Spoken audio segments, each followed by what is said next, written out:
Non, fauteuil de prince, c'est pas mon truc. Voilà, si, voilà, là on est bien.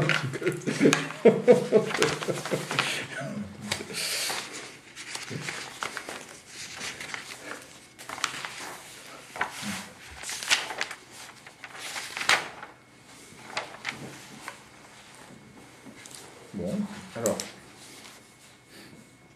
qu'est-ce qu'on avait vu? D'abord, on avait vu le lien de Gadol Talmud Shmevili Demaaseh. On avait traduit, qu'est-ce que ça veut dire Gadol Talmud Shmevili Demaaseh? Que le Talmud, il a cette force qui peut faire entrer dans le Maaseh des choses qu'il n'aurait pas en lui-même. Qu'est-ce qu'on avait vu de spécial dans le Limoud? Le Limoud, il y avait en lui une réunion de deux opposés. D'un côté, il faut être un serviteur de Dieu, donc ça veut dire l'effacement total. Et de l'autre côté, il faut comprendre. Il faut comprendre la Torah. Donc on a vu que ça, c'était le chidouche qu'il y avait dans le Limoud de la Torah. On avait la force de Sinaï, Makir Mikol Toraya, qui était la plus petite des montagnes. On a dit que la plus petite des montagnes, ça réunissait deux notions opposées. C'est d'un côté montagne, Metsiout, d'un autre côté petite, génial de humilité. Dans ce monde-là, alors, on ne ressent pas la contradiction dans le monde matériel. Il y a des grandes montagnes et des petites montagnes. On a vu que c'était un chibour, une union entre deux mouvements opposés. Un mouvement d'humilité, qui est la montagne, qui est la petitesse, et un mouvement de montagne, qui est la notion de Metsiout. Tu dois comprendre avec ta tête. Donc, quand tu comprends avec ta tête, c'est toi qui dois comprendre. D'un autre côté, le juif, il est persuadé, il ressent que pourquoi il comprend, pas parce que lui, il a une bonne tête, mais étant donné qu'Akadosh Baruch Hu, il est collé à fond, Dieu, il peut tout faire. Il peut faire entrer la Torah même dans ta tête à toi aussi. Bon. Donc finalement, qu'est-ce qui se passe? On avait dit que cette particularité qu'il y a dans le Limoud, il l'amène dans le Maaseh. Quoi? Que dans le Maaseh aussi, le juif va... Maaseh, c'est la pratique des misas, ça va être avec le bitou, l'annulation totale devant Akadosh Baruch Hu. Mais l'annulation totale de façon telle que c'est pas quelque chose qui efface ta Metsiout, c'est quelque chose qui pénètre ta Metsiout, c'est quelque chose qui pénètre ton ego. Comment c'est ça ton ego? Ton ego, c'est être soumis à Dieu. Ta Metsiout, c'est quoi? C'est être soumis à Dieu. Ça veut dire quoi? C'est-à-dire que chez un juif, il arrive à ce que finalement, l'annulation devant un Kadosh Baruch Hu, ou le fait de se plier pour faire la volonté de Dieu, c'est pas une souffrance et une douleur, c'est un plaisir. Ça, c'était la Nekuda qu'on avait. Le plaisir, la chayut d'un juif, c'est de se soumettre à Dieu. Elle avait commencé à dire, maintenant, avec ça, on va comprendre pourquoi la trala, le début de toute la paracha de... Elle commence avec les dinim d'Eved Ivri et pas avec Ived Knani. On avait vu la question, on a vu le bio du Tzemar Tzedek qui disait que pourquoi est-ce qu'on commence les mishpatim avec la notion de Eved? C'était pour le remède qu'on peut donner à un juif, c'est que même les mishpatim que tu comprends avec la logique, il faut que tu le fasses pas par ta logique seulement, mais il faut que tu le fasses par soumission à Dieu. On a dit si tu parles de soumission à Dieu, pourquoi tu me parles de Eved Ivri? Tu aurais dû me parler de Eved Knani, pourquoi? Parce que le Evet Knani dans les halachot, on voit que c'est un bitul beaucoup plus fort que Evet Ivri. Pourquoi est-ce qu'on voit que Evet Knani c'est un bitul beaucoup plus fort que Evet Ivri? Premièrement, le Evet Ivri c'est que pour 6 ans, alors que le Evet Knani c'est l'Olam Ben Tavodou, c'est pour toujours. Deuxièmement, le Evet Ivri, il y a des mlachot qu'on ne peut pas lui demander de faire, alors qu'un Evet Knani on peut tout lui demander. Alors on commençait à dire la Nekuda qu'on avait commencé à dire parce que... Pourquoi on commence avec le Evet Ivri?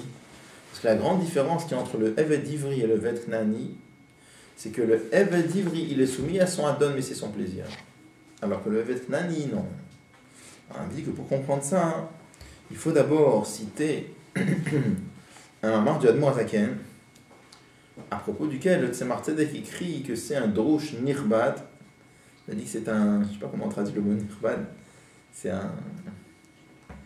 Magnifique. Un mamar magnifique, voilà, mais enfin... À propos des 3 avadim qu'il y a dans la Torah. C'est quoi les 3 avadim qu'il y a dans la Torah? C'est Eved Knani, Eved Ivri et Ama Ivriya.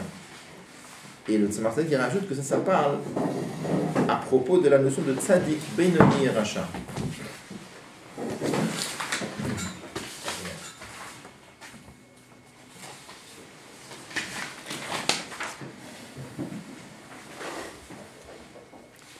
Alors, qu'est-ce qu'on avait commencé à expliquer? On avait vu avant que qu'est-ce que c'est que le Evet Nani. Le Evet Nani, c'est quelqu'un pour qui son plaisir, c'est Prikat Ol.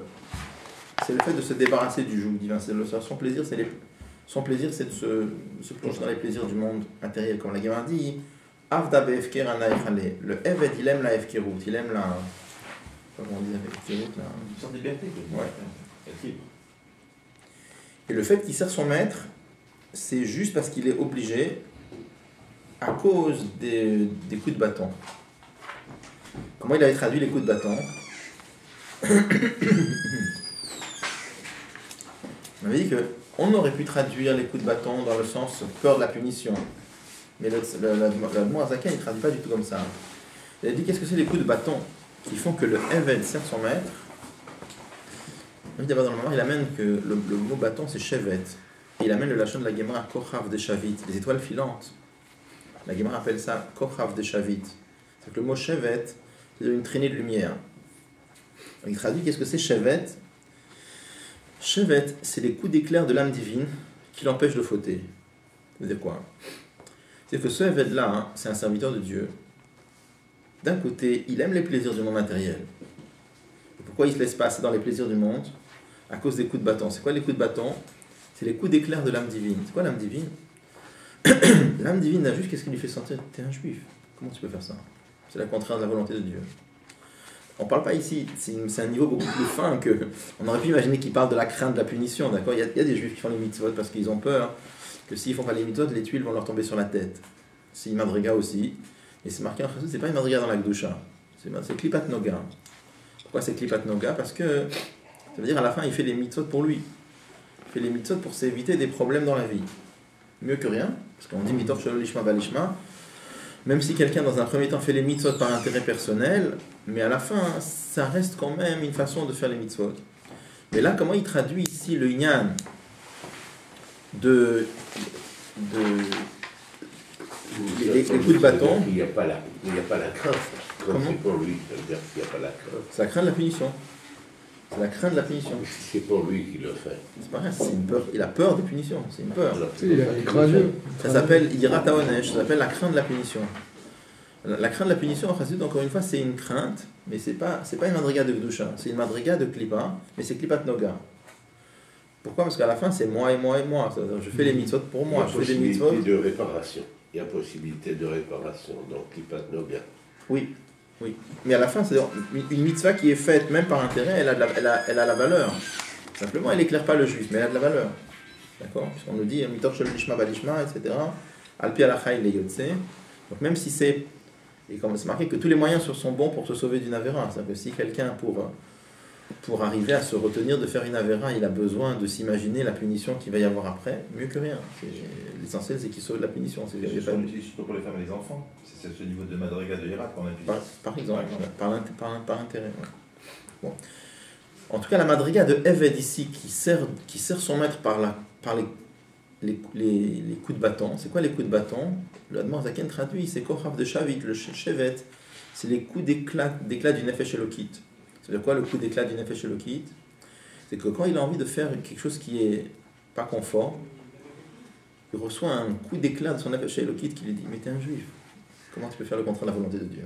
Donc, je dis, il traduit, c'est une madriga beaucoup plus haute ce qu'il parle ici, parce que c'est Nyan Eloki à la fin. La neshama d'un juif, quand un juif dit je suis un juif, comment je peux faire ça? C'est un Nyan Eloki. C'est pas un Nyan normal, c'est quelque chose de divin qu'il y a dans le juif, d'accord? Ouais, mais les juifs qui ne connaissent pas, qui ne le souhaitent pas. Ben, il faut les aider à ce que. Non, ça d'accord, mais le rapport avec Dieu, il est comment? Il y a plusieurs niveaux. Après, il y a des gens qui, le rapport avec Dieu, il y a des gens qui vont se dire athées, et puis à la fin, ils ne sont pas athées. Vous avez des gens qui se disent athées, mais ils ne veulent pas pratiquer les méthodes. Il y a plusieurs niveaux dans ça. Mais le rapport est peut-être... Vous avez des gens, par exemple, pour lesquels le rapport avec Dieu, ça va être venir Yom Kippour à la synagogue. D'autres pour lesquels ça va être faire la Brit Mila à leur enfant. Et après... Même pour ceux dont la transmission est finie, autrement dit, l'arbre coupé. Là, je parle les hommes qui sont mariés avec des non-juifs. Ils peuvent faire tchouva. Oui, c'est d'accord, mais s'il fait tchouva, il y a deux choses, là, concrètement. Soit il divorce avec une goya et il se marie avec une juive pour pouvoir assurer une descendance, soit sa femme, s'il l'aime... Ça, c'est le problème de la fin qui ne concerne pas le mamar, je veux dire. Oui, c'est d'accord, mais c'est quand même lié. C'est quand même... Lié. Oui, enfin... Bah, je pense. Oui, non. Là, je veux dire... Là, si le jour où vous ne transmettez plus le Mahamar, ça deviendra de l'histoire ancienne. dans les générations qui viennent. D'accord, mais là on ne cherche pas à étudier qu'est-ce que le mamar va devenir, là on cherche à comprendre le mamar. Après chacun va prendre le mamar et voir comment il peut l'appliquer ou ne pas l'appliquer. D'accord, mais pour un juif qui ne sait pas, ou qui feint de ne pas savoir. Donc comment dire, le mamar, de quelle façon il peut s'appliquer, puisque lui, l'âme divine, c'est plus son problème. Qui ça s'appliquer? Comment il peut l'étudier? Oui, comment il peut l'étudier, oui. Parce que vous dites coup d'éclair de l'âme divine, donc ça veut dire que Dieu ramène chaque juif à ce qu'il est, c'est-à-dire une personne de. Ah non, de c'est un travail. Divine. Non, c'est un travail qu'il a. Ah non, j'ai compris, je ne comprenais pas la question, je comprends beaucoup mieux la question, j'avais pas compris la question avant. Ah ouais, non. Coup d'éclair de la vie, c'est quelqu'un, on parle ici d'un juif qui est au niveau où sa neshama, elle brille suffisamment pour lui donner des coups d'éclair. Ah oui, ça d'accord. J'avais pas compris la question. Mais la majorité des juifs aujourd'hui... Il n'est pas en train de dire que ça brille, il n'est pas en train de dire que le coup d'éclair, il est systématique chez tout le monde. On parle de quelqu'un qui a la madriga de se recevoir des coups de fouet de son âme divine. Quelqu'un qui n'est pas à cette madriga-là. Là, on est d'accord. Alors je reprécise ma question. Est-ce que le rabbi il parle pour ceux justement pour lequel il n'y ait pas d'attachement effectif au judaïsme? Parce que le problème, c'est effectivement, c'est de travailler au mieux ceux qui s'éloignent du judaïsme, ceux qui y sont, ils y sont. Après, c'est à eux, effectivement, faire en sorte de le transmettre à leurs enfants. Ça, alors, ceux qui y sont, ils doivent travailler pour y être plus. Parce qu'on peut y être, mais oui, mais celui qui n'y est pas du tout, et on peut être profondément. Comment vous faites? Parce qu'aujourd'hui, en Galoute, ceux qui sont en Galoute, il faut faire les miftaïm, il faut leur mettre les tefilines, il faut leur proposer de venir à un cours. Qu'est-ce que vous voulez faire d'autre? Non, je suis d'accord, mais c'est-à-dire que où est Dieu là-dedans, alors? Dieu, par rapport aux autres juifs vis-à-vis des juifs qui s'assimilent. Dieu, il fait en sorte qu'on va les rencontrer, et après à nous de leur parler, par exemple. De temps en temps, il va leur envoyer un réveil pour leur dire va étudier un cours, et nous, on doit leur parler à ce moment-là. Oui, donc c'est le travail du juif qui... Oui, parce que quelqu'un qui n'est pas dans le système, qu'est-ce que vous voulez de lui? Donc, Non, mais justement, ma question était, c'est où se trouvent ces juifs qui sont la majorité? Alors, aujourd'hui, en Galoute, il ne faut pas se voiler la face. La majorité des juifs s'assimilent, donc il faut parler aussi pour eux, vous voyez ce que je veux dire? Oui, sinon, ça devient un débat, un débat un peu intellectuel où tout le monde se fait plaisir, mais le but n'est pas là. On étudie un moment de Chassidut, c'est pas un débat intellectuel. Non, mais ça peut le devenir il y avait, par exemple, une histoire, il y avait un des grands chassidim de Admour Hazaken, c'est un très grand, Rabbi El Paritch, s'appelait, c'était un tzaddik, un très grand. Il avait demandé la question au Admour Hazaken, est-ce qu'il doit aller répéter des mamarim de chassidut dans des petits villages où les gens ne comprennent rien? Le Admour Hazaken lui a répondu que la chassidut, c'est la neshama qui entend, c'est pas grave, va là-bas et répète des mamarim de chassidut. Donc ça, c'est encore une madriga dans laquelle on voit que des fois, on dit un mamar de chassidut à quelqu'un, même si il ne comprend pas forcément tout ce qu'on dit, mais on lui a dit un mot, la neshama, elle entend, on ne sait pas quand ça va se réveiller. Et on va savoir. C'est aussi des choses qu'on dit. Oui, effectivement. Après, quand on va quelque part, on répète un mot du rabbi, la neshama, elle entend, même si lui, il n'a pas été touché sur le moment, on ne sait pas quand il va être touché. Après, il y a un autre mot du Baal Shem Tov qui dit que quand on lâche un mot de Torah sur un juif, c'est comme une graine qui est lâchée sur de la terre. Une graine qui est lâchée sur la terre, elle est dure, ça ne va pas germer tout de suite, mais si un jour la terre elle est mouillée et qu'elle se ramollit un peu, la graine va commencer à germer et à prendre racine. Donc tu dis un mot de Torah à un juif, tu ne peux jamais savoir quelle va être, même si tu t'imagines que pour le moment ça ne lui a rien fait, c'est pas grave, il a entendu, un jour ça va sortir. Ouais, enfin, c'est pas le but du Mahamar. Ouais. Comment? S'il n'est pas trop tard. Bon. Parce que, moi, je parle personnellement, le judaïsme, c'est avant tout une transmission. Donc, vous savez bien, si vous réveillez un juif, mais qui n'a pas transmis parce que ses enfants sont des goy, ok, vous l'aurez fait pour lui, c'est sûr. Mais après, c'est fini.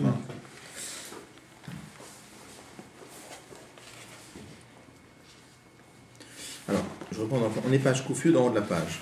D'accord? Il dit, il y en a qu'attaché qu'est-ce que c'est le coup de bâton spirituel? Chez Meir Bonefesh Elokit, que brille en lui l'âme divine. Elle a seulement Shagil ou Denefesh Elokit, Irak Benogi à la Sia Bepoel. Le dévoilement de l'âme divine, ici, ça ne va pas faire qu'il a l'amour de Dieu et la crainte de Dieu qui brille dans lui. Ça fait juste que quand il faut faire quelque chose, au niveau de l'action, ça va le retenir. Quand il va sentir par exemple, il faudra faire une mitzvah, il n'a pas du tout envie de la faire, l'âme divine va dire, mais t'es juif, qu'est-ce que ça veut dire? Ou s'il aura envie de faire une chose qui n'est pas bien, l'âme divine va lui dire, mais t'es un juif. Et là-bas, dans le Mamar, il explique, chez Be'eved Knani, dans la madriga de Evet Knani, Nichlal Gam, Racha Vetovlo, est inclus aussi le lien de Racha Vetovlo. Je vais expliquer un peu mieux ce que ça veut dire. Vous vous rappelez qu'est-ce qu'il avait dit à propos du Mamar? C'est un Mamar du Admor Hazaken et du Tzemar Tzedek qui parle, enfin, c'est basé sur un Mamar du Admor Hazaken, qui parle des trois madrigotes de Avadim qu'il y a dans la Torah, Evet Knani, Evet Ivri et Ama Ivriya. Et le Tzemar Tzedek dit que ça parle des trois madrigotes de Tzadik, Benoni et Racha.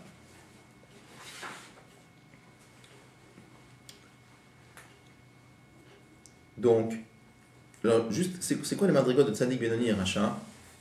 Alors, très rapidement, on sait que dans la Neshama, il y a deux sortes de kochot. Il y a des kochot qu'on appelle des kochot, et il y a des kochot qu'on appelle des levushim. C'est quoi la différence? Les kochot, c'est l'intellect et les sentiments. Et les levushim, c'est marshava dibourma, c'est pensée, parole, action. Quelle est la grande différence qu'il y a entre les kochot et les levushim? Pourquoi on ne dit pas qu'il y a 13 kochot? Pourquoi on les appelle des levushim? Il y a deux choses. Premièrement, ce sont des vêtements qui servent d'expression aux autres, c'est-à-dire que la pensée, la parole, l'action, c'est une façon de révéler ce qu'on a dans la tête et dans le cœur, c'est-à-dire dans l'intellect et dans les sentiments. Il y a un but plus profond, qu'on a vu dans le Mamar qu'on avait appris de Aaron Shel Pesach, que le levushim, c'est un vêtement. C'est quoi, c'est un vêtement? Ça se met et ça s'enlève. C'est quoi, ça se met et ça s'enlève? Les kochot de la neshama, quand un homme il aime quelque chose, alors c'est lui. Quand il fait quelque chose, il peut faire quelque chose auquel il n'adhère pas du tout. Il peut dire quelque chose auquel il n'adhère pas du tout. Et on peut penser quelque chose auquel il adhère. Je peux penser dans ma tête 2 et 2 égale 5. Je peux penser ça, pas de problème. Mais tu ne peux pas me demander de comprendre que 2 et 2 égale 5. Je ne comprendrai pas ça. Je peux dire avec la bouche que 2 et 2 égale 5. Je n'adhère pas. Je peux écrire 2 et 2 égale 5. Mais j'y adhère pas. C'est-à-dire que Marshava Dibur Maaseh, penser, parole, action, on peut faire des choses auxquelles on n'adhère pas. Ça veut dire quoi, adhérer ou pas adhérer? C'est qu'on peut faire des actions, des paroles, on peut avoir des pensées, paroles, actions, même sans avoir eu un changement profond. C'est-à-dire, tu peux débarquer chez un juif du jour au lendemain et tu lui dis, tu sais quoi, ferme ton magasin Shabbat.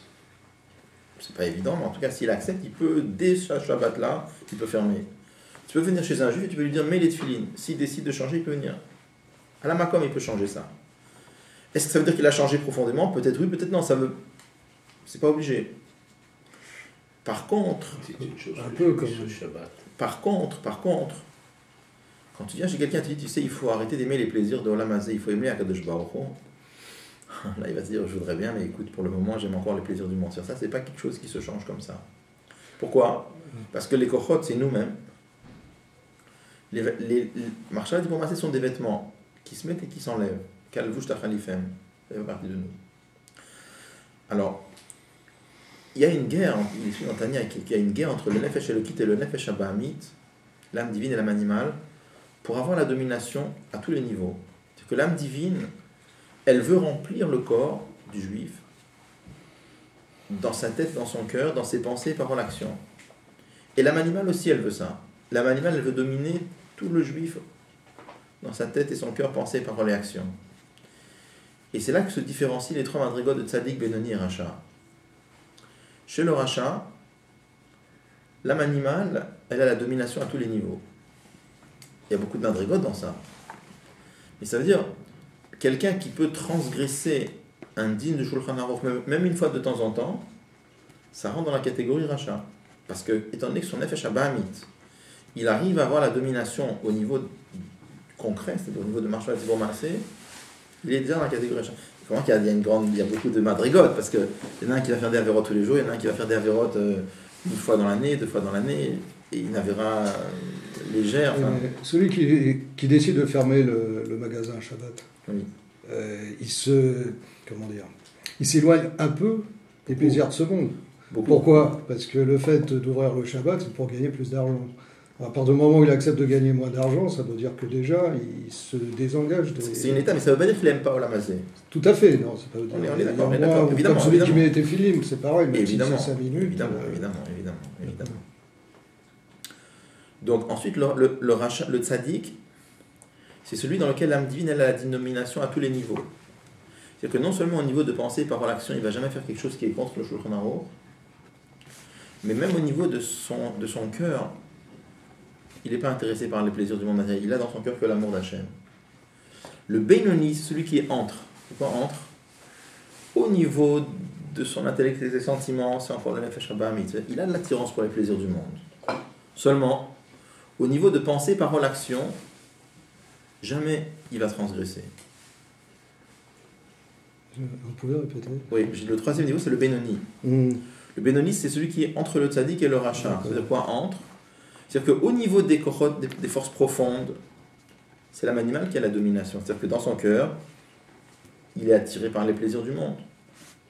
Maintenant, au niveau des levushim, marshava dibur maaseh, pensée, parole, action, le nefesh habahamit ne rentre jamais là-bas. C'est-à-dire quoi? C'est-à-dire que jamais il va transgresser la volonté de Dieu, ni en pensée, ni en parole, ni en action.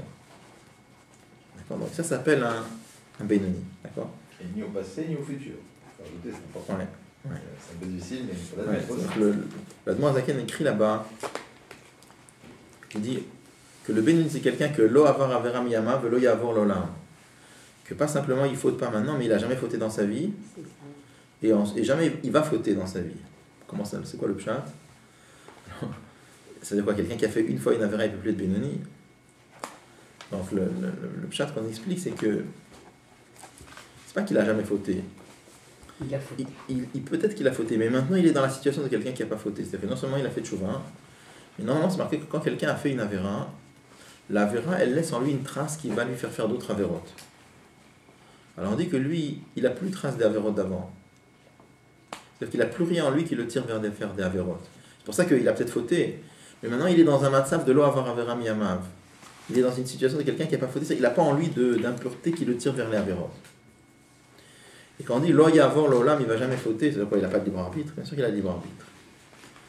Mais c'est-à-dire qu'il est dans une madriga telle que s'il reste dans cette madriga, il ne va jamais fauter. C'est-à-dire, je vais donner un exemple très simple. Regardez, si tu veux, quand on a dans quelques mois, on va voir le jour de Kippour. D'accord? Bon. Chacun d'entre nous qui sont présents ici, c'est sûr qu'on va jeûner. Je ne parle pas de malaise ou de trucs comme ça, mais je veux dire, a priori, personne d'entre nous est effleuré par l'idée, oh là là, ce Kippour, je jeûne pas, on n'a pas d'idée, on n'est pas effleuré, Birklal.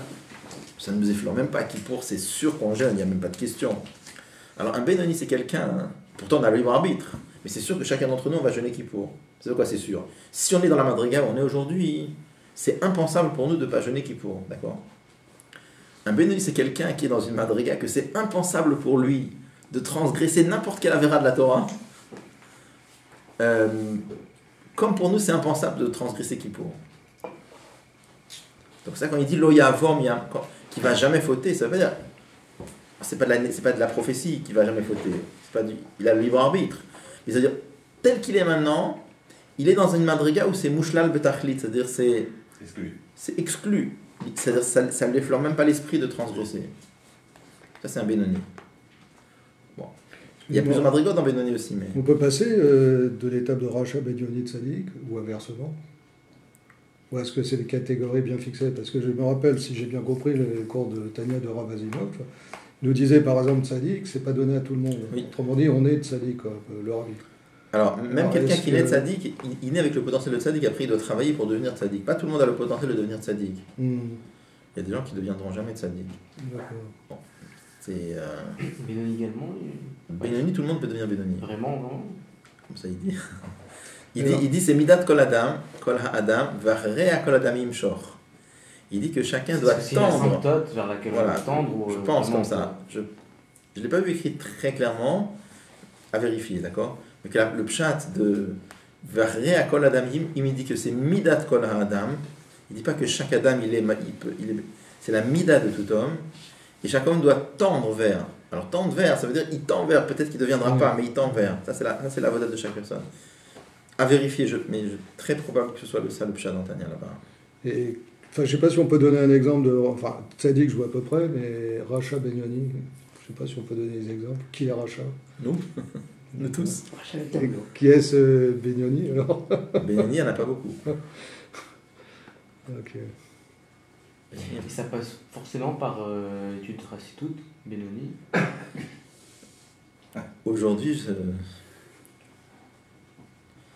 Je pense que... Ouais, est-ce qu'il y a un bracelet je pense que si c'était... je pense qu'il y a un peu dire sur le Chafetz Chaim que c'était un bénédictanien, peut-être. Je ne sais pas du tout si j'avais entendu. Mais est-ce que sans Chassidut, il a atteint le niveau de... Sans Chassidut, le Chafetz Chaim, il était à la madriga de Il y a des gens qui, sans Chassidut, ils espèrent que le Shulchan Aruch à l'Est. Ah oui, c'est sûr qu'il y a des gens ils le font pour être des belles personnes, pas pour... il y a des gens qui ont un scout spécial et que même sans avoir eu la chance de connaître Chassidut, ils ont eu... On peut pas savoir ça. Qui naissent raffinés, qui naissent raffinés, et par la suite... Mais à la limite, bon, c'est des... À la fin, la seule chose que moi ce que j'ai toujours l'habitude de dire quand on me pose ce genre de questions, c'est de dire, aussi bien qu'il ait été sans Chassidut, s'il avait étudié Chassidut, il aurait été encore mieux. Mais ça, c'est des concepts de Chassidut ou c'est des concepts qui remontent à beaucoup plus des temps? C'est-à-dire que c'est basé sur des textes de Gemara, mais c'est le biur d'après le biur de Chassidut. Oui, mais parce que ça a toujours existé en fait. Vous prenez le roi David Ameller ou Shlomo, c'était quoi? C'était des tzaddik. Oui, mais c'est comme on avait dit toujours que toutes les notions, tant qu'elles n'ont pas... Quand elles ont été dévoilées clairement à partir d'un certain moment, parce que les Neshamot de cette génération avaient besoin que ça se dévoile, mais les Juifs qui vivaient avant le dévoilement de Chassidut, ils étaient à un niveau plus haut, sans avoir le dévoilement de Chassidut. C'est-à-dire qu'ils ne le ressentaient pas, même s'ils l'avaient en eux. Enfin, il a, comment dire, c'est comme des concepts, on peut les avoir en soi, et je ne sais pas exactement comment s'en apercevoir. Je ne sais pas comment ça marchait exactement. On a un exemple très simple, dans lequel Rabbi parle dans les Sichot. Il y a par exemple, le Rambam nous dit, celui qui pense que Dieu c'est du feu, c'est un hérétique. Comme ça, le Rambam il est possèque. Quelqu'un qui pense que Dieu est du feu, c'est un hérétique. Le Ravad, Rabbi Avram ben David, sur place, écrit Gdolim vetovim emenu alchu bezu aderech. Il dit qu'il y avait des gens mieux que le Rambam qui ont marché dans ce chemin, de croire que Dieu c'était du feu. Le Rabbi explique dans les Sichot, c'est pas que le Ravad il n'est pas d'accord avec le Rambam, il est d'accord avec le Rambam que Dieu c'est pas du feu. Simplement de dire que quelqu'un qui a pensé que Dieu c'est du feu, c'est un hérétique, ça il n'était pas d'accord. Pourquoi? Parce que comme dans la Torah c'est marqué un passage clair, qui Hachem là où Hachem ton Dieu est un feu dévorant. Alors tu vas dire quoi? Parce qu'un juif a fait l'erreur de traduire un verset de la Torah au pied de la lettre, tu vas dire qu'il est hérétique, il n'était pas d'accord avec ça. Bon. Alors, on dit comme ça. On peut discuter qu'avant le Rambam, si un juif il a fait cette erreur-là, c'était peut-être pas une très grande avéra. Mais aujourd'hui que le Rambam il a dévoilé ça, c'est quelqu'un qui pense que Dieu c'est du feu. C'est-à-dire que quelqu'un, peut-être avant le Rambam, c'est possible que quelqu'un pouvait peut-être être un bon juif en croyant que Dieu c'est du feu. Si quelqu'un aujourd'hui pense que Dieu c'est du feu, il est vraiment à côté. D'accord? Donc, il y a des choses comme ça. Avant que ce soit dévoilé, ok. Les juifs ils avaient une neshama telle que même en pensant que Dieu c'est du feu, ils pouvaient avoir une certaine proximité avec Dieu peut-être.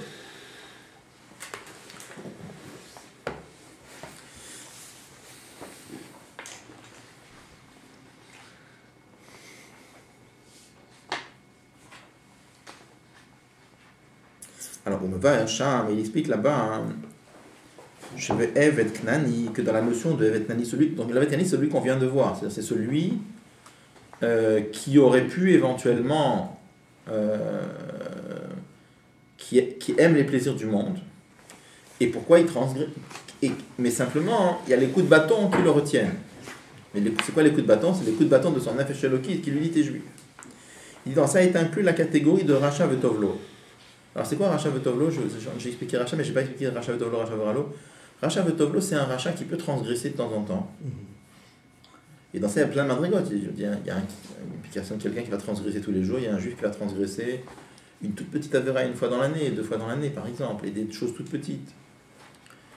Mais la différence... L'âme divine, elle peut subir aucun dégât. Oui, de toute façon. Enfin, ça dépend. Les cochons de l'âme divine sont abîmés, l'essence de l'âme divine n'est jamais abîmée. Non. Toujours. Mais ça abîme les cochons de l'âme divine. Alors, un Racha Ve'otovlo, c'est quelqu'un que même quand il va transgresser, il va regretter. Il va regretter. Un Racha Veralo, c'est quelqu'un que quand il fait une avéra, il ne regrette pas. Il ne regrette jamais. On a dit comme ça. Pourquoi est-ce qu'on dit que le Racha Ve'otovlo, il est inclus dans la madriga de Evet Knani? Il dit comme ça. De la même façon que j'ai un esclave au sens simple, F cherchait veut dire Talrabo, il est possible que l'esclave va fauter envers son maître. Va falpiken kshirabo makeu beshevet ou choser lavodato. Et malgré ça, quand son maître va le frapper, il revient au travail, il aurait pu se révolter, il aurait pu frapper son maître aussi. Tant que les coups de son maître ont un effet sur lui, ça veut dire qu'il est Evet. Parce que tu aurais très bien pu imaginer, le maître va le frapper, il va lui rendre. Si le fait d'avoir reçu des coups, ça le remet au travail, c'est-à-dire qu'il a gardé la soumission. Il n'a pas retiré de lui la avdout. Il a gardé la avdout. Il en va devient dans le service de Dieu. Même si quelqu'un, étant donné que par son plaisir, il est attiré vers le fait de ôter le hol divin,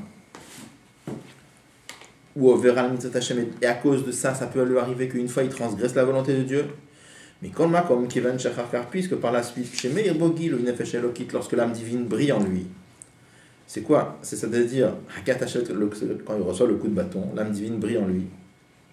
Ou Mitralet al-Khatab, il regrette la faute qu'il a fait. Donc ça veut dire que Lo Yatsa Miklal Eved, il n'est pas sorti de la catégorie Eved, il est resté un Eved, même si de temps en temps il transgresse.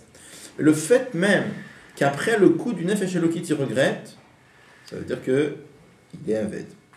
Ou Leïdar, de l'autre côté, Gamma Benoni, même le Benoni, Daga Tartona Shel Benoni, Nichlal Bevet Knani, c'est aussi inclus dans Evet Knani. Pourquoi? Dagam Shelo Avara Verami Amav, bien que le Benoni l'a jamais fauté dans sa vie. Kolmakom, cependant, Ki Van Sharat Son Vatanut Shelo ou Beta Votolamazé, puisque son plaisir c'est toujours les plaisirs du monde. Vavodato et Hashem Orat Mitzada Echer, et son service de Dieu c'est juste parce qu'il est obligé. Quel obligé? El Hashagilu de Nefesh Elokit Machiachoto, le dévoilement du Nefesh Elokit l'oblige. Liot Sumerava Setov Bemeshakolayom Kulo, le dévoilement du Nefesh Elokit l'oblige à servir Dieu 24 heures sur 24.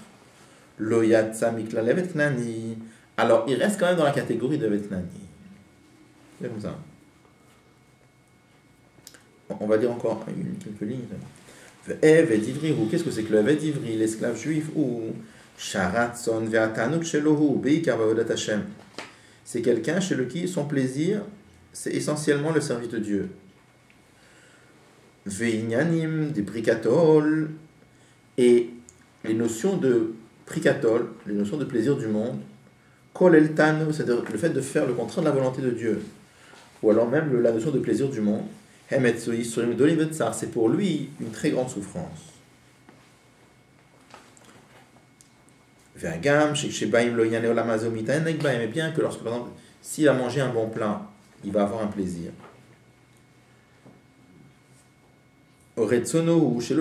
Sa volonté, c'est de ne pas être attiré par ces choses-là. Il a de la peine d'avoir un plaisir dans les choses du monde. Ça c'est l'essentiel de la madriga du Benoni. Après il y a la servante juive, ça c'est la madriga de Tzadik, chez lequel les midot, les sentiments sont transférés dans la Kedusha. C'est le fait de transformer le mal qui est encore plus fort que le lien de courber le mal. Bon. Est-ce qu'une servante peut être une tzedeket? Non, c'est pas ça. C'est pas ça qu'il veut dire. Non, c'est pas ça qu'il veut dire. Là-bas, on parle de Pourquoi pas? Mais c'est pas ça c'est pas de ça qu'on parle. Là-bas, il veut dire simplement que les trois madrigos de Eved, dont on parle là-bas, le pshat simple, c'est qu'on parle de Avadim. Mais Beruchniut en spirituel, ça correspond à trois madrigos dans le service de Dieu. Pas que eux, ils sont. Ça correspond à. D'accord? Alors.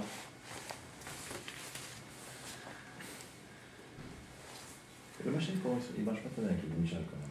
Non, lequel Machal? Le septième de Eved. Parce que chez les Bédoni, par exemple, si on parle de ça, dans l'Eved cananique du premier cas, c'est le bâton, le maître qui le frappe et donc qui le ramène.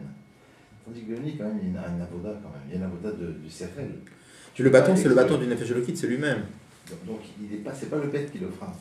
Mais là, c'est ça. Là, le maître, c'est le Nefesh Elokit. C'est lui-même. Oui, mais le Bédoni, il est quand même. Il est Boro Berchuto. il est quand même en train de plonger dedans, on ne peut pas rester Benoni. Oui. C'est impossible de rester Benoni si tu n'as pas une influence du Sechel toute la journée. Alors, pour ça, je voudrais expliquer. Voilà. Il y a trois madrigotes en vérité. Tout à l'heure, j'ai parlé dans les Kohot, j'ai parlé de 2 madrigotes. 2 madrigotes, c'est-à-dire les Kohot à Nefesh, pensée et les Levushim, marche pas dit bon, en vérité, il y a 3 Inyanim. C'est qu'il y a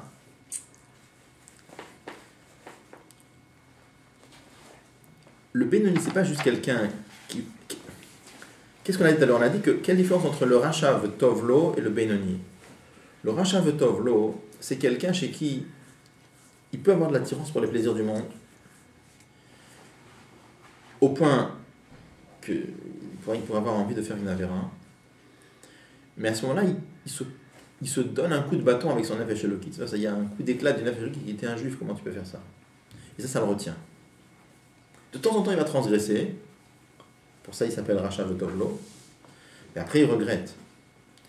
Chez le Benoni, à tout moment, jamais il va transgresser. Qu'est-ce qui fait que celui-là ne va jamais transgresser et celui-là, ça peut arriver de temps en temps? La différence, elle ne se situe pas au niveau simplement du concret. La différence, elle est plus profonde. C'est que le shiboud n'est pas le même. C'est pour ça que le shiboud n'est pas le même. Qu'est-ce qui fait qu'il y a un esclave que de temps en temps, ça peut arriver qu'il va transgresser la volonté de son maître, et il y a un autre esclave que jamais il va transgresser la volonté de son maître, même s'il a envie, mais jamais il va transgresser. La différence, elle n'est pas juste que celui-là de temps en temps et celui-là jamais. Ça commence pas que là. C'est plus profond. Ça commence déjà dans le nefesh. Celui-là, il a un shiboud, il a une soumission tellement forte que jamais il va transgresser. Alors que l'autre, il a une soumission mais moins forte. C'est pour ça que de temps en temps, il va transgresser. Il y a toute une sira très intéressante du Rabbi qui explique ça avec Inyan de Niglé. Il y a toute une suga dans la Gemara de Ein Adam Mocher Davar Shelo Ba L'Olam. On ne peut pas vendre quelque chose qui n'existe pas dans le monde. Ouais. Si par exemple quelqu'un, il a un palmier et il te dit je te vends mes dattes qui vont pousser sur le palmier. Ça vaut rien parce que les dattes elles ne sont pas encore là. Ça s'appelle on ne peut pas vendre Davar Shelo Ba L'Olam. Je peux te vendre l'arbre, mais tant que les dattes ne sont pas là, je ne peux pas te les vendre, ils ne sont pas là. D'accord? Bon. Après, il y a un cas comme ça dans la Gemara, où je peux te vendre, pas le palmier et pas les dattes, mais je te vends dès qu'elle le perotave. Le palmier pour ses dattes. C'est quoi le palmier pour ses dattes? C'est comme si tu dis, je te vends cette force qu'il y a dans le palmier de faire des dattes, je te le vends. La force, elle est là ou elle n'est pas là? Oui, elle y est. Tout un palmier, c'est avoir des dattes. Donc, celui qui achète ça, tous les fruits seront pour lui. Parce qu'il a acheté, dès qu'elle le perotave, il a acheté cette force qu'il y a dans le palmier de faire des dattes, ça il l'a acheté. D'accord? Maintenant, est-ce qu'il peut décider de couper le palmier? Celui qui a acheté le corps? Non, ça ne lui appartient pas. Il n'a pas l'arbre. Il a l'arbre que pour les fruits. Il a le potentiel de faire des fruits qu'il y a dans l'arbre. D'accord? Ok, ça c'est un cas clair dans la Gemara, d'accord? Mais si l'arbre ne donne pas de date? Ah bah ici, il a acheté rien. L'acte de vente est nul et non avenu. Ah non, il a acheté la force. Non, c'est pas les 4 out. Ah bon, ouais. Non. Ça reste quand même valide. Il n'a pas de chance. Bon, alors qu'est-ce que ça donne ici? Son risque. Donc il y a 3 madrigotes. Il y a l'arbre, il y a le koach de faire des fruits et il y a les fruits. Donc dans la neshama d'un juif, comme le Rabbi explique dans la Sikha, les fruits, c'est les pensées, paroles, actions. L'arbre, c'est les kochot de la neshama, les midot. Et le koach de faire les fruits, c'est cette soumission qui va amener que les pensées, paroles et actions, elles vont être comme Dieu demande. Donc ça veut dire comme ça. Chez le Benoni, il y en a un qui achète que les fruits. Ça veut dire il a les pensées, paroles et actions. Donc ça sort, par exemple, tu peux très bien avoir un juif, par exemple, pratiquement, par exemple, il ne fait pas tout d'avérote, et c'est possible qu'il ait un rachat. Pourquoi? Parce que dire qu'il a cette soumission au point que c'est impensable, c'est pas impensable. Il se trouve qu'il n'en fait pas. C'est pas exclu chez lui d'être fauté. C'est pas exclu de fauter. À la fin, il ne faute pas. Oui, c'est ça. C'est pas exclu. C'est pas encore un Benoni celui-là. Parce que, étant donné que c'est pas exclu de fauter, il faute pas. Mais il aurait pu. À la fin, à chaque fois, il s'est surmonté et il n'a pas fauté. C'est pas encore un Benoni, celui-là. Un Benoni, c'est quelqu'un chez lequel c'est exclu, c'est impensable. C'est le kinyan de dès qu'elle le peut, c'est qu'elle a soumis à Dieu cette force de faire des fruits qu'il y a dans un Nejama, c'est-à-dire cette force de produire des pensées, paroles, actions, il a donné à Dieu. Il ne va jamais transgresser. D'accord. Alors, donc, ce que j'ai expliqué, c'est pas ce que expliquer. La question que j'ai posée, c'est que cette force, elle s'entretient. C'est pas quelque chose qui est acquis. C'est tous les jours. C'est le coup de bâton. Non, c'est pour le rachat. Non, mais pour le Benoni. Alors, entretenir cette force, c'est pas acquis. C'est potentiel. C'est pas lui. Non, mais je vais dire comment ce que je veux dire. Je pense que ça s'entretient. Tu peux pas. C'est impossible sinon. C'est ça. Bien sûr. Donc là, je ne sais pas si vous avez remarqué, il parle, dans le Benoni lui-même, il y a plusieurs niveaux dans le Benoni. Il parle de Madriga Tartona du Benoni. Une Madriga Tartona dans le Benoni, c'est comme il y a une chose, c'est que ça, il faut l'entretenir. Et ce Inyan-là, il l'entretient tout le temps parce que son Nefesh Elokit, brille suffisamment, c'est-à-dire les coups de bâton, il les a. Lui-même, il est attiré par les plaisirs du monde. Mais les coups de bâton du Nefesh Elokit, il les a 24 heures sur 24. Au point, c'est-à-dire les coups d'éclat du Nefesh Elokit, qui dit t'es un juif, il a 24 heures sur 24. Et c'est pour ça que c'est impensable pour lui de fauter. Donc ça veut dire que tout juif, hors les tzaddik, ça c'est le Benoni. Là je parle de Benoni. Je pensais que c'était le rachat Betovlo. Ah bah non. C'est une si. Parce qu'à partir du moment où il fait des avéras et qu'il le regrette, c'est que c'est un rachat Betovlo. Oui, mais là je parle qu'il ne fait pas d'avéras. Pas du tout. Pas du tout. Alors c'est un tzaddik? Non, c'est un Benoni. On reprend. Le tzaddik c'est quelqu'un. Le tzaddik c'est quelqu'un qui est écœuré par les plaisirs du monde. D'accord. Les attirances. Mius. Lui c'est un autre niveau que ça se passe. D'accord. Ouais, mais si on est attiré par les plaisirs du monde, encore attiré par les plaisirs du monde, il y a toujours un risque d'avéra. Donc s'il y a un risque d'avéra et qu'on fait une avéra, on a un ravélo tableau. Alors, tant qu'il y a un risque d'avéra, oui, c'est vrai, ça reste dans la catégorie de rachat de tableau. Mais le béni, c'est quelqu'un chez lequel le Nefesh Elokit brille tellement fort que faire d'avéra, c'est pas possible pour lui.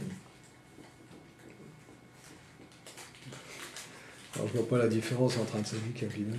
Parce que lui, il a de l'attirance pour les plaisirs du monde. Mais lui, c'est pas quelqu'un qui est écœuré par les plaisirs du monde. Le tzaddik, il est écœuré par les plaisirs du monde. Le Benoni, il n'est pas écœuré du tout. Ça veut dire qu'il est plus fort que le tzaddik parce qu'il arrive à résister. À ce niveau-là, on est d'accord. Il va en parler après. Ça. Okay, d'accord. La malade de Hitkafia par rapport à Itafra, on va en parler après. Le tzaddik aussi, il va passer par Hitkafia. Ouais. C'est-à-dire que le Benoni change un peu son etsem aussi, c'est pas juste... Ouais, c'est pas juste du masse, il y a un certain kinyan dans le nefesh. Il se rapproche plus du tzaddik que du rachat. Alors voilà, ça dépend de quoi on parle, Il y a...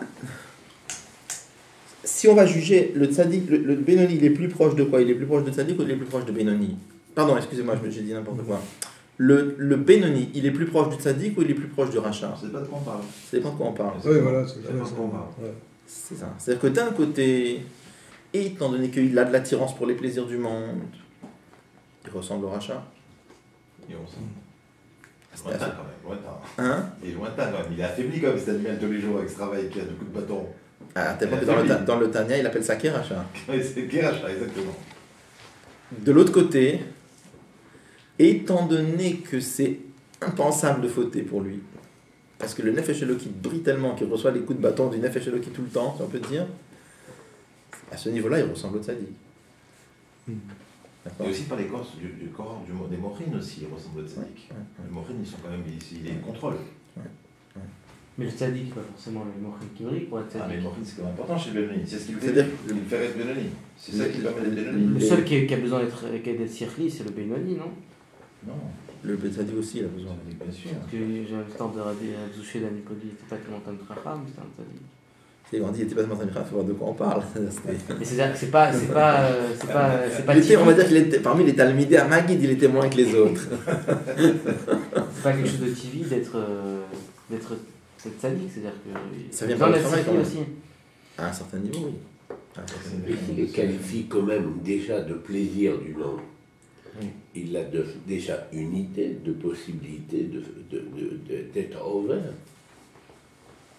C'est-à-dire qu'il a été enfant, il est passé, il a une connaissance du monde quand même. Même un tzaddik, il est né avec un potentiel de tzaddik, mais il doit travailler quand même après pour faire briller la neshama. Bien sûr, mais il est né avec il a une certaine connaissance du monde. Maintenant, il est à un niveau complètement. Il n'a pas son horreur puisqu'il est qualifié comme. Il est qualifié, c'est la Torah qui les appelle, mais t'as nous dit la matin. Bon, on avance.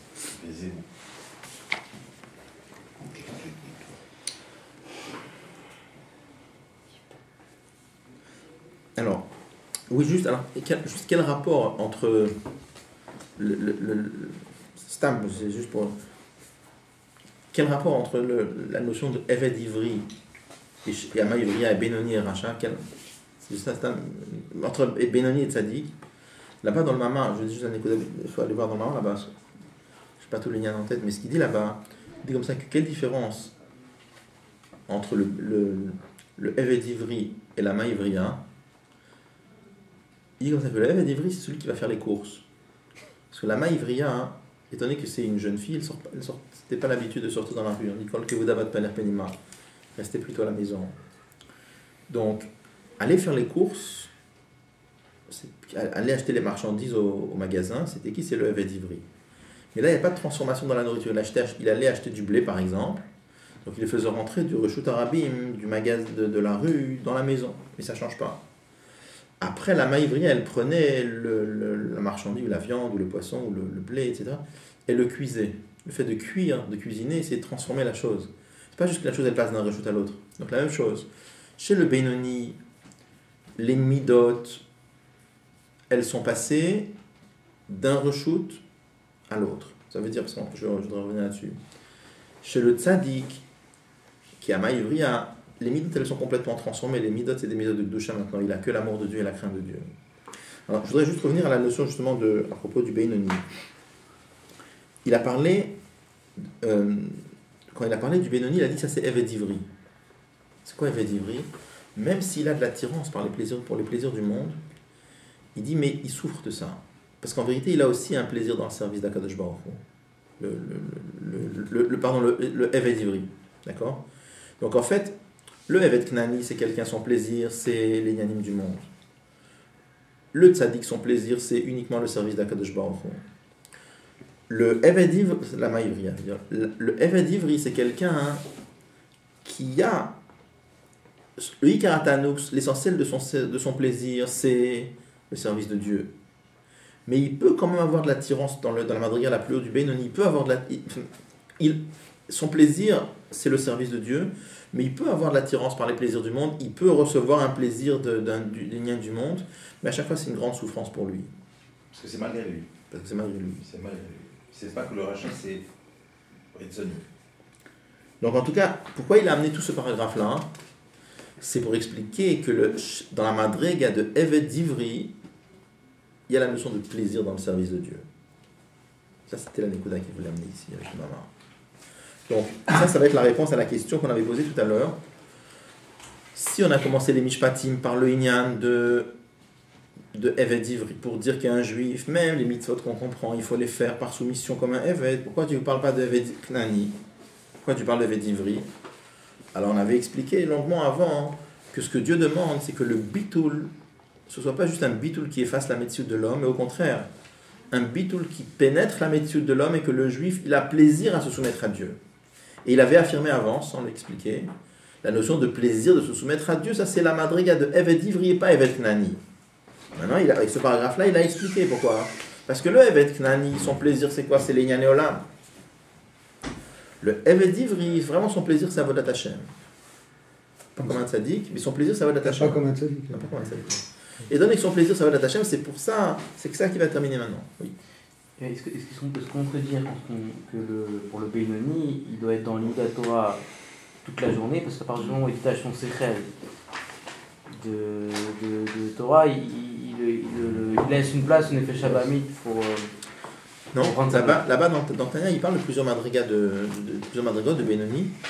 il parle là-bas du Benoni qui est tout le temps dans la Torah, il en parle, et qu'à cause, il explique que c'est pour ça, il dit que c'est pour ça qu'il peut retirer, c'est possible qu'il va ressentir aucune attirance pour les plaisirs du monde, et quand même il est un Benoni. Parce que comme il est tout le temps dans la Torah, alors il n'a pas l'occasion de ressentir les plaisirs du monde. Mais c'est une madriga de Benoni, mais c'est pas forcément comme ça. C'est la plus simple. Pareil, c'est la plus simple. Quelque part, c'est plus facile comme ça. Ouais. Donc, à partir du moment où quelqu'un sort dans la rue, il a plus son séchel connecté, il laisse une place au. D'accord. Il y a des gens qui sont froids de nature aussi. Il y a beaucoup de madrigas. Il parle de plusieurs madrigas. Il y a le Benoni à Mitpalel, il y a le. Bon. C'est où, chez le Parashat Mishpatim de Barbeki, un évêque d'Ivri, Vama Ivriya. Il dit c'est la raison pour laquelle, dans la Parashat de Mishpatim, on parle de évêque d'Ivri, on parle de Vama Ivriya, qui dit que évêque d'Ivri, après on dit qu'il corrige Évêque Bitolama, Ve'inyan d'Eved Knani, et toute la notion d'Eved Knani, Parashat Shem Davrim Bekinyan Eved, dans la Parashat qui parle des acquisitions de Eved, Lote Tzeket Avadimora, Kemoterech Hagav. Là il répond. Avant de répondre à l'autre question, il répond en même temps à une autre question. Il dit, on voit que tous les dynimes de Eved Knani dans la Torah, ils ne sont pas marqués clairement. En passant, on t'en parle, mais il n'y a pas de sujet dessus. Il n'y a pas une paracha qui parle du Eved Knani. Il y a une paracha qui parle du Eved Ivri, il y a une paracha qui parle du Eved Knani. En passant, en parlant du Eved Ivri, la maïvri, on te parle en passant du Eved. On te dit que l'Otetse Ketset Avadim, elle ne sortira pas comme les esclaves Goy, avec les mêmes kinyanim. Mais il n'y a pas une paracha qui parle clairement du Eved. On dit comme ça. Il dit pourquoi? Parce que la raison pour laquelle la paracha commence par les dynimes de Eved Ivri, c'est cette paracha-là qui vient tout de suite après Matan Torah, Marishon et Sinai a fait le Sinaï de la même façon que les parachas, les mitzvot d'avance étaient donnés sur le Sinaï. Ça aussi, ça vient du Sinaï. C'est une paracha clalite qui parle de tout le service de Dieu. Et on vient t'apprendre comment il faut servir Dieu. D'un côté, tu dois servir Dieu comme un esclave. Étant donné que cette servitude et cette soumission à Dieu, elle doit être avec plaisir et avec chayut, avec vitalité. C'est la raison pour laquelle on parle de Eved Ivri à Maïvria. Le point commun entre Eved Ivri et Maïvria, bien que c'est deux madrigaux très différentes, c'est que chez tous les deux, c'est leur plaisir. Pas au même niveau, mais tous les deux, servir Dieu, c'est leur plaisir. Bitri, la medaber Eved Ivri. D'abord, on parle de Eved Ivri, madrigata Benoni. Kimidata Benoni, midat koladam ve'achea koladam imshor, parce que c'est la mida de tout homme et c'est vers ça qu'on doit tendre. Achar karbe Maïvria. Après, on parle de Maïvria, madrigat tzadik. Même la avoda de Tzadik, elle concerne tous les juifs. Qui me voient Betania, comme c'est marqué dans Tania. Degam sheyodea benafsho shelo yagal madrigazu bemet lamito, même quelqu'un qui sait, qui pourra jamais arriver vraiment à la madriga de Tzadik, parce qu'il n'a pas le potentiel. Mikolma comme hu yaset shelo le kaimet ashvash mashvi de tout Tzadik. Lui, il doit faire tout son possible pour accomplir le serment qu'on lui a fait faire avant de descendre, soit un tzaddik. Et comme il explique là-bas, que c'est possible qu'il va accomplir un petit peu le Inyan comment, il dit là-bas, il amène ce qui est marqué dans les Sifrei Kabbalah, que quand quelqu'un fait beaucoup d'efforts, il mérite qu'il y a la neshama d'un tzaddik qui vient, Biprinat Ibour, qui vient éclairer sa neshama et l'élever à un niveau supérieur. Donc c'est-à-dire que même si, c'est-à-dire qu'à la fin, lui, il n'est pas vraiment la madriga de tzaddik, mais étant donné qu'il y a un rayonnement d'une madriga de tzaddik en lui, ça l'élève à un niveau supérieur. Donc ça, c'est ce qu'il explique là-bas dans Perek Yud le Inyan de Ibour. Donc il dit que même un juif qui ne peut pas être tzaddik, mais la madriga de tzaddik, ça le concerne, parce que des fois, quand il fait énormément d'efforts, il peut mériter que la lumière de la neshama d'un tzaddik brille en lui et le fasse monter à un niveau supérieur. Il n'y a que le tzaddik qui peut faire ça, et je crois que le Talmid Chacham aussi. Talmid Chacham, ça peut être un Talmid Chacham qui est rachat, tu peux avoir un Talmid Chacham qui est Benoni, et tu peux avoir un Talmid Chacham qui est tzaddik. Talmid Chacham, ça dépend de ce qu'on appelle Talmid Chacham, mais ça veut dire pas Talmid Chacham. Quelle est la définition? Il y a les deux dans le Tanya. Le tzaddik et le... Oui, il y a tout. Mais si on dit que Talmid Chacham c'est quelqu'un qui s'est bien étudié, alors tu peux tout avoir. Oui, ça. Puis là-bas aussi, à part le livre, il y a aussi de Avoda aussi. Chemet Palet Sora, tous ces nianimes-là, là-bas il parle vraiment, il fait une Avoda de tzaddik. Parce que tu vois, il a un peu ce. Mais c'est pas Dimian Chav, hein, quand il fait comme ça. Ouais. Et ça devient bémet. Lomar, il dit, c'est ça la raison pour laquelle on peut dire alors, la question qui se pose maintenant, c'est, alors, tu m'as expliqué que toute la paracha, elle parle essentiellement de Eved Ivri et Ama Ivriya. Pourquoi? Parce que la façon comment un juif doit être soumis à Dieu, c'est une soumission avec plaisir. Mais le lien de Eved Knani, qui est sans plaisir, ça on n'en parle que derech Hagav. Alors, une autre question, pourquoi t'en parles Bechlal? Il ne fallait pas en parler du tout. C'est comme ça. Veyesh Lomar, on peut dire, et la raison pour laquelle, dans ce cas-là, on mentionne quand même le Eved Knani, au moins, c'est-à-dire en passant, c'est à cause de la grandeur du Inyan de Hitkafia. Hitkafia, c'est-à-dire ce qu'un juif se casse, quand un juif se brise. Comme l'Admorazaken écrit lui-même dans ce mamar-là de tout à l'heure, que le Inyan de Hitkafia, c'est un très grand Inyan. Se courber. Ouais, se briser.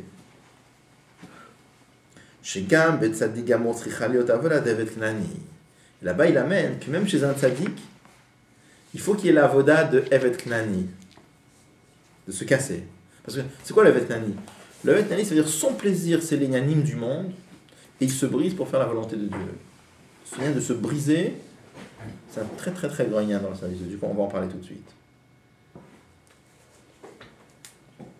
C'est marqué, on amène toujours un Zohar, c'est marqué Kadit Kafia Sitra Achara Istal Akeka Haradekut Shabrich Ubechulu Almin. C'est marqué que quand on courbe la clipa, ça entraîne un très grand dévoilement d'Akadosh Baruch Hu dans tous les mondes. Donc ça veut dire, quand quelqu'un courbe son âme animale, son âme animale a très envie de faire quelque chose, il lui dit non, je ne fais pas. Et bien avec ça, il casse son âme animale. Donc il casse la clipa, parce que la clipa c'est l'âme animale. Le fait de casser la clipa, à chaque fois, c'est quelque chose qui fait un dévoilement de lumière extraordinaire, parce que ça fait un très très grand plaisir à Kadosh Baruch Hu. Donc ça c'est la malade de Hitkafia, on va l'expliquer un peu après. Concrètement, comment ça se passe? Quand un juif se fait violence, il a envie de faire quelque chose de pas bien, il se retient. Ou il n'a pas envie de mettre cette file le matin, il se casse pour les mettre. Donc c'est à la portée de tout le monde, Hitkafia, c'est pas seulement notre tzaddik. Non, le chidouche c'est que... Non, parce que je pensais que... non, chez nous c'est pas un chidouche Hitkafia. C'est fini là, c'est même plus la peine d'avancer. Mais non, c'est à l'envers, c'est-à-dire la question... Parce qu'un tzaddik, son plaisir c'est le service de Dieu. Donc il n'a pas besoin de se casser lui. Ah oui, c'est naturel. C'est naturel, alors. Quand l'Admorazaken dit, il dit que même le tzaddik, il doit avoir le lien de Hitkafia. La question, c'est comment c'est possible? Parce que lui, c'est un plaisir de servir Dieu. Comment il peut se casser? C'est une vraie question, comment il peut se casser? Le tzaddik, il n'y a pas dans quoi se casser. C'est une question sur laquelle il y a une réponse. C'est oui, une question qui... Parce qu'il y a des questions sans réponse. Il n'y a pas de question sans réponse. Nous, on ne connaît pas la réponse. Mais... Il ne peut pas avoir d'évolution, de tzaddik. Oui, mais là, on ne parle pas d'évolution, on parle de se casser. Dans quoi se casser? En faisant quoi il va évoluer? Ah voilà, c'est ça qu'on va il explique après ce qu'il dit. Bon, il dit... שגם בצדיק גמור צריכה להיות העבודה דמת נני, même chez le tzaddik גמור, il faut qu'il y ait la avoda de evet nani. מצד המעלה de Hitkafia, à cause de la grandeur du lien de Hitkafia. Désé ou Shamorazal, et c'est ça que nos maîtres ont dit, Al Yomar Adam Iafshi, l'homme ne doit pas dire, je veux pas manger la viande de porc, elle a Afshi, mais je veux la manger. Ou ma esse, mais qu'est-ce que je peux faire? Vavish Bashamaï Gazaralai, mon père qui est au ciel m'a interdit. Désé chez Tsarich Lomar Afshi, le fait qu'il dit je veux, ou birdé chez Tietzla Voladé Hitkafia, c'est pour qui chez lui la Voladé Hitkafia. Ça, c'est un ridouche. C'est un ridouche, c'est difficile à comprendre. C'est fort de ce qu'on a l'habitude d'apprendre. Ouais, ça veut dire comme ça. Ça veut dire qu'il est influencé par le plaisir du monde s'il veut manger du porc. Une seconde. Un ridouche. J'ai du mal à comprendre, en tout cas, on va les mots, qu'est-ce qu'il dit? Il dit comme ça, il dit, comment c'est marqué dans la Gemara, que l'homme ne doit pas dire Iafshi, je suis écœuré par la viande de porc. Fondamentalement, ça ne m'aurait pas dérangé d'en manger. Mais simplement, pourquoi j'en mange pas? Parce que Avish Bashamaïm Gazaralai. Mon père qui est au ciel, il m'a interdit. Donc, nos maîtres ont dit clairement, Al Yomar Adam, Iafshi. L'homme ne doit pas dire je veux pas. Il doit dire oui, je veux. Mais simplement, qu'est-ce que je peux faire? Mon père qui aussi m'a interdit. Bon. Il y a des gens qui peuvent avoir envie de manger ça, ils se retiennent. Donc il dit comme ça, le tzaddik, il n'y a pas cette envie, parce que lui, a priori, tout son plaisir, c'est Avodat Hashem. Mais il dit comme ça que le tzaddik, il va créer en lui, par soumission à Dieu, une volonté de manger ça, et il va briser cette volonté-là, et comme ça, il aura le lien de kafir. Techniquement, je ne comprends pas très bien comment c'est possible, parce que il suffit pas de dire, c'est pas quelque chose qu'il dit avec la bouche. Non, c'est quelque chose qui est vraiment. Avec tout cœur, ça veut dire qu'il arrive quelque part à réveiller en lui par le travail une volonté pour la casser. Généré par la Ratzon d'Akadosh Baruch Hu. Oui, généré par la soumission à Dieu. Sûr, c'est important de préciser ça, parce que sinon. Évidemment. C'est contre nature. Ça veut dire il entraîne en lui. Pour lui, dire Afshi, c'est faire être kafir. Alors, ouais, mais il dit pas ça, il dit. J'ai pensé, mais il dit pas ça, il dit qu'il doit réveiller un Ratzon pour le casser, et quand il le casse, il est kafir. Donc il doit descendre au niveau du rachat et après remonter au niveau. Je crois pas qu'il descend au niveau du rachat, quand même. Oui, c'est ça, je pense pas que c'est une irida. C'est le fait, quand quelqu'un il crée chez lui une volonté pareille, milchatrila, que pour pouvoir la casser après. Vous l'avez dit, enfin, vous le dit, c'est pour faire plaisir à Dieu, en fait. Oui. Parce que Dieu nous a interdit de manger du porc. C'est le Ratzon Hashem, ça. Oui, c'est le Ratzon Hashem. Justement, il veut faire plaisir à Dieu. Donc oui, mais la seule façon. Soumission. Mais lui, il n'a pas de soumission puisqu'il est. Pourquoi pas dire plus non, simple? il a une soumission. On lui demande d'avoir cette soumission. Oui, voilà, justement. C'est pour faire plaisir à Dieu. À partir du moment où lui qui est tzaddik dit Afshi, c'est une kafia pour lui puisqu'il n'a pas envie. Certainement, c'est une kafia, mais il reste pas avec. Donc c'est plus simple de dire que lui vous dites que ça se passe en 2 temps. Réfléchir à la question. Pourquoi on ne dirait pas que l'Aïd Kafia, c'est le fait de créer cette volonté? David Ameller faisait ça, il pensait qu'il allait faire tel et tel avéra, et il allait jusqu'au bout.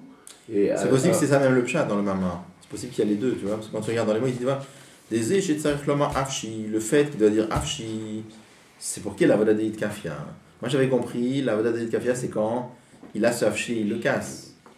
Mais c'est possible que par soumission, clair. Il ne peut pas changer son essai. C'est pour ça que je dis qu'il faut comprendre, j'ai du mal à comprendre. Comment il peut avoir un vrai Afshi? C'est un niveau de Bitul qui est incroyable, parce que Mitzad lui-même, il est complètement écœuré par l'état de Giolamazé. Donc, c'est-à-dire qu'il a un tel niveau de soumission à Kadosh Baruch Hu qu'il arrive à créer en lui un Ratzon Amiti pour quelque chose un vrai Ratzon pour quelque chose d'interdit, pour pouvoir ne pas le faire. Mais pourquoi tu le transfères dans le Shek? Moi, je ne transférerais pas dans le Shek. Je parle dans le Klipat Noga seulement. Pourquoi on parle d'un Noga? Le Klipat Noga, déjà c'est même de ça, il a un mius et une sina. Donc pourquoi tu parles dans le Shek Klipat Meot? C'est compliqué de comprendre. On parle de Klipat Noga. Il faut comprendre. Ça ressemble à l'histoire de Moazaken, il devait manger des machalot tmeot, parce que c'était un cas de pikuach nefesh, il n'a pas voulu. Alors même que le rationnel vient, c'est d'Afka qu'on mange des machalot tmeot.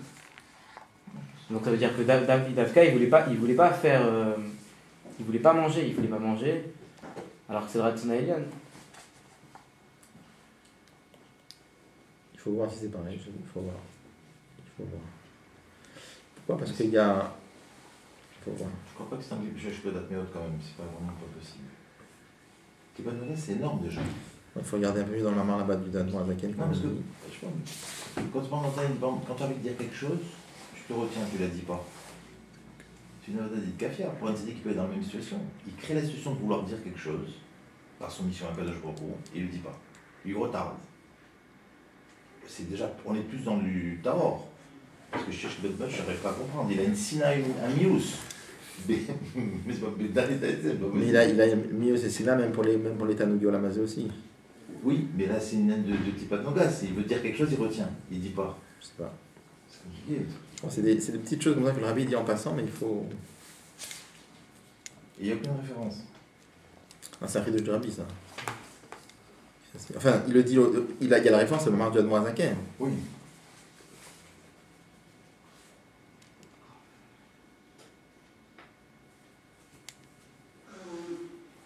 Il y a des. Comme ça.